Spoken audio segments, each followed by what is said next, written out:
ভগবত গীতা। গীতা আপনার শাস্ত্র। দ্বিতীয়োऽধ্যায়ः।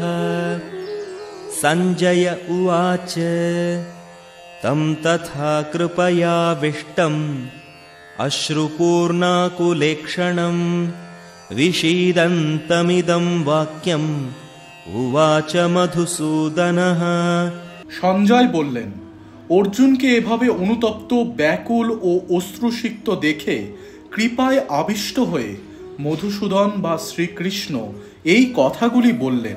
জাগতিক করুণা, শোক ও চোখের জল হচ্ছে প্রকৃত সত্তার অজ্ঞানতার বহিঃপ্রকাশ।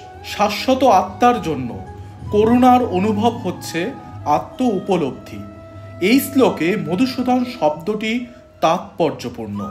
শ্রীকৃষ্ণ মধু নামক দৈত্যকে হত্যা করেছিলেন এবং এখানে অর্জুন চাইছেন অজ্ঞাত রূপ যে দৈত্য তাকে তার কর্তব্য কর্ম থেকে বিরত রাখছে তাকে ভগবান শ্রীকৃষ্ণ হত্যা করুন। মানুষকে কিভাবে করুণা প্রদর্শন করতে হয় তা কেউই জানে না। যে মানুষ ডুবে যাচ্ছে তার পরনের কাপড়ের প্রতি করুণা প্রদর্শন করাটা নিতান্তই অর্থহীন। তেমনি যে মানুষ ভাব সমুদ্রে পতিত হয়ে হাবুডুবু খাচ্ছে তার বাইরের আবরণ জড় দেহটিকে উদ্ধার করলে তাকে উদ্ধার করা হয় না। এই কথা যে জানে না এবং যে জড় দেহটির জন্য শোক করে তাকে বলা হয় শূদ্র, অর্থাৎ যে অনর্থক শোক করে। অর্জুন ছিলেন ক্ষত্রিয়, তাই তার কাছ থেকে এই ধরনের আচরণ আশা করা যায় না। কিন্তু ভগবান শ্রীকৃষ্ণ মানুষের শোক সন্তপ হৃদয়কে শান্ত করতে পারেন, তাই তিনি অর্জুনকে ভগবত গীতা শোনালেন।